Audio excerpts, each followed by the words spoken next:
All right, Dodgers Nation, welcome back to Dodgers Dugout Live, the #1 Dodgers podcast and Dodgers show on YouTube. And we're joined by one of our favorite, the great Miguel Rojas. Gives the best, most introspective, thoughtful answers. Before I get into Kersh, though, I want to say congratulations. The LA good guy. He's a good guy, you're a great guy, and thanks for talking to us. But let's talk about Kersh. I mean, you've known this guy for a long time. How did you learn of the news, and what was your reaction? Yeah, it happens yesterday. I was in the clubhouse. He was sitting right next to my locker, and then Lon Rosen came to him and started talking about something that he had to do at 5:30. I wasn't paying too much attention to it. I didn't know what was gonna happen. And then after that, he told Mike Conforto and I that we're sitting right next to him. I'm telling everybody that I'm retiring tomorrow, and I was kind of shocked. That was my first reaction. I didn't know what to say. I guess I gotta say congratulations, Kersh, but we still got some things to do this year before you hang it, and I was shocked, and I still in shock because I want him to kind of pitch in another postseason, help us win another World Series, and hopefully we can win it not just for the city of LA, but for him, so he can retire as a champion once again. Yeah, Miguel, and it's almost fitting that you're wearing 72 this year, right? I mean, you go back till you make that play, Tulowitzki ground ball, and just all the history with him.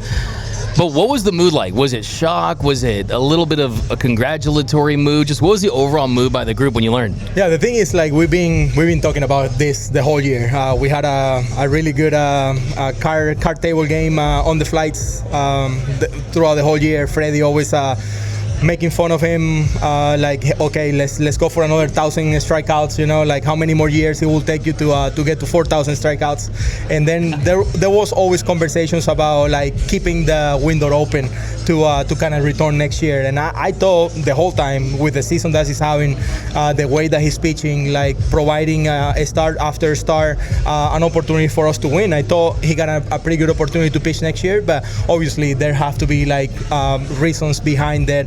Family related and health related to kind of like make this decision. And I mean, regardless of what year it was gonna make this happen, I feel like he's retiring at the moment where he's in the top of the game still. You know, he's pitching at the highest level for a competitive team that wants to win the World Series, and I'm just happy for him that he have to kind of like experience all this time here in LA, 18 years of baseball in the highest level, at the highest level as a pitcher.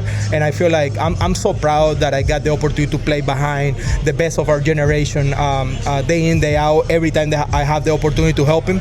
And all I can say is congratulations, Kersh, on an amazing career. And I hope after we win the World Series this year, you enjoy your retirement. I love that. Love to hear that. I was going to ask that actually, because you guys are as hungry as ever, right? You don't lack motivation, but can you tap into this just a little bit, knowing it's Clayton Kershaw's last year and wanting to send him out as a champion? Yeah, this is definitely going to be a motivation for us. You know, this is one of the things that kind of like provide a little bit more of energy when you're in the middle of on the hunt. You know, like every single day you come to the ballpark with the goal of winning. If we don't win that day, we don't feel good, and we feel like it's a failure of a day, and then we come back next day with the same mentality. We gotta win a game.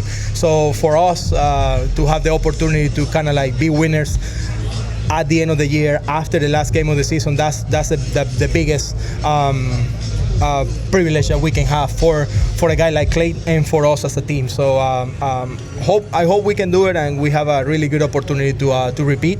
And we all know in this clubhouse that the talent is there, and we have the motivation of doing it. And last year, that was such a special team. There was so much made about you guys getting together and spending a lot of time with each other. Do you get this same sense with this group that you're going to almost do that again? Do you expect being really close heading to the postseason? Yeah, we're still close. I feel like throughout the up and downs of the year, we've been like really close. On terms of like the team and the chemistry and what we want to accomplish, and we knew how hard it was going to be, you know, because when you have the chip on your shoulder that you're the reigning champion and you're facing these teams day in, day out, they want to provide the best because they know they're going to be facing the best. And I feel like that's one of the things that we have to kind of like learn this year, how it was going to be, knowing what we did last year, what we did in the offseason as an organization, adding a lot of talent and having all these guys that are in the top of their game, starting pitcher, relief pitching, the position players that we get. I feel like that was kind of like, okay, this is something that we haven't done before. And for me, it's not just the culture and the chemistry that we have in the clubhouse. It's actually going out there and perform every single day. It's really hard to do, especially when you have to play more than just 6 months in a year, and then coming back for spring training really early in the year. This year to go to Japan, put a good show over there, and all the travel, all the kind of all those little things, they're gonna take a task on your players every single day, and I feel like that's something that we have to kind of like overcome and prove that we're ready to do that. Yeah, and it's not an excuse, right? It's just a fact. It's an explanation. I mean, you guys played so much baseball, had a short off season, guys having down years that have really turned around. Muncy, Mookie, the list goes on and on. Does it feel like almost you have a little bit of a chip on your shoulder, a little bit of an edge heading into this postseason, knowing that you didn't win 150, 120 games like some people were saying, but it's about winning those 11 or 13 games in the postseason? You feel kind of like you're just having that edge heading into October? Yeah, you got to have that confidence coming into the year, that you're going to win a lot of games, That's why even like that was out of my mouth, like we're gonna win a lot of games, and that's always the goal, because every time you walk in this clubhouse you feel like you have the opportunity to win. And how could you not feel like you can win a game when you have Yamamoto, when you have Blake Snell, when you have Tyler Glasnow, Clayton Kershaw, Roki Sasaki, Shohei Ohtani coming back and pitching this year? When those guys take the ball, you have a chance to win a baseball game. So that's still our mentality and our goal. And we know going into the postseason this year, who knows? We're gonna have to win 11 games, or we're gonna have to win 13 games. Regardless of the many games that we have to win, our mentality is to win that last baseball game like we did last year. We know it's not going to be easy, because everybody else in the league, 30 teams in the league now, a little less, because the teams that make the playoff, they're going to feel like they have an opportunity to win the World Series, and it's a clean slate, like nobody's ahead of anybody. So I feel like it's going to be a great run, and we're looking forward for the challenge and the opportunity for us to do something special that haven't been done in over 20 years. And there's no disappointment, right? I mean, as far as you guys, if you do have to play in that wild card round?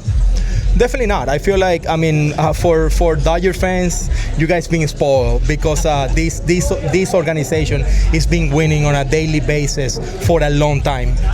A few World Series appearances, 2 World Series rings, and I feel like you guys are kind of used to winning a lot of baseball games in the regular season. But at the end of the day, it doesn't matter if you win 106 like you guys did in 2017 or 18. I don't know what year it was. They didn't win the World Series, so it doesn't Last matter. year they did win 100, you won 98, you won it all. That's all that matters. That's what I always say. As a team, we feel like we could have won many more games, but we can really think about that, because it's not important. What is important is getting there and getting it done in October. If we don't win it all, it's gonna be a failure anyways, So for me, it doesn't matter like how many wins you get, as long as you get in and you got an opportunity to put yourself in a good position to win the World Series. It feels like that's freeing for you guys, just to kind of know that. You mentioned the starting pitching. We know the bats that you guys have. The bullpen is kind of that area that struggled of late. We're going to have to use you and Kike potentially out of the pen. Of course, I'm just kidding. But as one of the team leaders, have you talked to any of those guys? Because you've taken on this really incredible leadership role for this team. Just what do you think of this bullpen? Are you confident that they get it together when October rolls around? Yeah, I got plenty of confidence on those guys, because I know they're doing everything that they possibly can to actually be ready for the opportunity that they're going to be given. And I think one of the most important parts is like the accountability of the older players, that they need to be the ones stepping up. I know we got guys like Jack Dreyer and Ben Kasperius when he was up here, and I know he's going to be part of this. And the younger guys, and Edgardo Enriquez and all that, we're gonna need them. But we need our big dogs to kind of step it up big time when the situations comes once again. And I know these guys had done it in the past. Last year, we weren't really good for the whole year, out of the bullpen in the middle of the year either. And all of a sudden, when playoff time starts against the Padres, we saw what they could do. They got the confidence at the right time, and they took it from us. So I feel like offense have to do like little minimal stuff to win the games, because we knew if we have the lead after the 7th inning, we was gonna win the game. And I feel like really confident that these guys and our dogs that we know we have in the bullpen, they're gonna come out and they're gonna be ready for the challenge. Yeah, Miguel, you talked about winning a championship to send Kershaw out the right way. Yourself, you're going to be a free agent next season. You've had a really, really good year at the plate. You're always excellent defensively. You were injured last year early in the postseason. How much are you looking forward to having a role on this team, and what do you expect that role to be in October? Yeah, I'm looking forward for this opportunity because I'm healthy, I'm feeling great, and I'm trying to help the team at any capacity as I can. If I have to start against righties, I have to start against lefties. If I have to come out of the bench against a left-handed pitcher from the bullpen, I'm gonna be ready for anything that Doc needs me. And I feel like that's the role that I kind of like embrace early in the year, knowing that this can be kind of like what I'm gonna be most useful throughout the year. But at the end of the day, if I'm playing more, I'm going to be ready to go out there every single day. If it's second base, third base, shortstop, first base, whatever the situation might be, I'll be ready to go. And I'm excited to give it another chance to win another World Series and hopefully play another year for the Dodgers. So you're hoping to come back next season? 100%, yeah. This is going to be my first priority, to sign here with the Dodgers for one more year. I want to do that, and then after that, we'll reevaluate where my career is going to go. Everyone always says that you would make a great manager. Would you like to pursue that after your playing days? 100%, yeah. That's one of my goals. I wanna coach. I wanna kind of like put my input in like the whole kind of experience that I had playing the game and learning the game from others and learning from coaches, learning from my teammates, playing around the best in the game for a long time.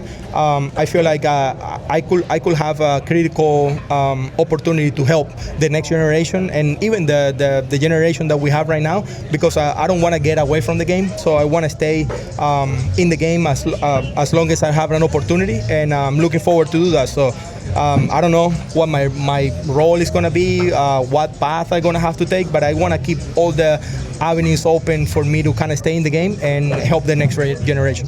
Who on this current team would you have on your staff? Would you have Kershaw as the pitching coach? Would you have Will Smith? Who else would it be? I would say Kike would be my bench coach for sure. I think the knowledge and the edge that Kike have, not many players have him in the game of baseball. One of the more detailed, paying attention to the little things, know the analytic part of the game really well. He knows the old school part of the game, and I feel like he will be a really key piece. Even though he probably, I don't know what his future is gonna hold after he retires after baseball, and when is that gonna be. But I feel like Kike will be a guy that I want to have around. And on the pitching side, definitely I will have to lean on someone that kind of like know all the stuff that I don't know about pitching. And this is all hypothetical for sure, but definitely would like to have a guy on the pitching side that pitched for a long time and they know the game and they care about their players. Awesome. So you're going to be at Legends Ag this Saturday doing an appearance. All the best sports memorabilia there. Do you have a favorite piece of sports memorabilia that you own? Yeah, I had a couple jerseys at home that I like. I got a Magic Johnson jersey from a couple years ago. He gave us an special gift basket at the beginning of the year. I have a orange Hershiser signed jersey too from last year. I have a couple bats from players in the game that I consider my friends. Guys like Miguel Cabrera, Martin Prado, Ichiro Suzuki when he hit the 3,000 hit in Colorado with the Marlins. I have Christian Yelich there, Giancarlo Stanton, Freddie Freeman, and all those guys. So I have a couple pieces, but I'm looking forward to spend a couple hours with the Dodger fans. Always really appreciate of the up and downs and the critics and the cheers. It's always part of the game, and I love when they put you on your place, when you need the wake up call. I feel like it's necessary in the game, and I feel like that's all part of being a professional baseball player. Yeah, absolutely. Standards high here. Dodgers fans are absolutely spoiled. That's what happens when you win so much here. We're gonna end on this though. So I'm gonna show you these players, and I'm gonna try to see if you can guess which those are. Okay? So let's start with, who's that? All right, let me see it again. See if you can get this one. Oh, that's easy. That's me. There you go, Miguel Rojas. See, we're trying to warm you up. Okay, this one. Okay. This is kind of a tough one. Oh, this is Kershaw. Wow, how'd you get it so quick? I'm really good at this. Okay, let's see. Oh, yeah, that's another one. Let me get you another one. Here we go. This one, okay, this will be tough.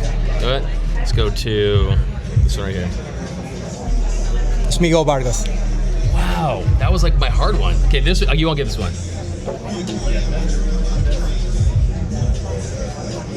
I'll give you a clue. Sean Green. So it's not a current Dodger. That's a good one. But he is not. He's on the staff, but he's not a current player. Dave Roberts. There you go, Dave Roberts. There you go. See left-hand swing. Let's see if we can get he swing the bat like the homer that Sean Green hit on a 5-hit game. This show him. Wow, you don't miss. Okay, so you got that one. There's you. There's Kersh. Yeah, I got a couple more here for you. Let's see, actually, this one. You know what? There you go. Oh, Kim. Wow, I thought I was gonna get you. Well, Miguel, I'm really good at this. I'm gonna go deep cuts. I'm gonna go really deep. I'm gonna go like crazy next time. But thank you so much, Miguel Rojas, for the insight, for the reaction, telling you what's happening with the team and Clayton Kershaw. We're expecting big things as always, and congratulations on the award, the nice guy of LA, right? The LA nice guy. But thank you so much for joining us here, Miguel Rojas, guys. See him this Saturday at Legends Attic.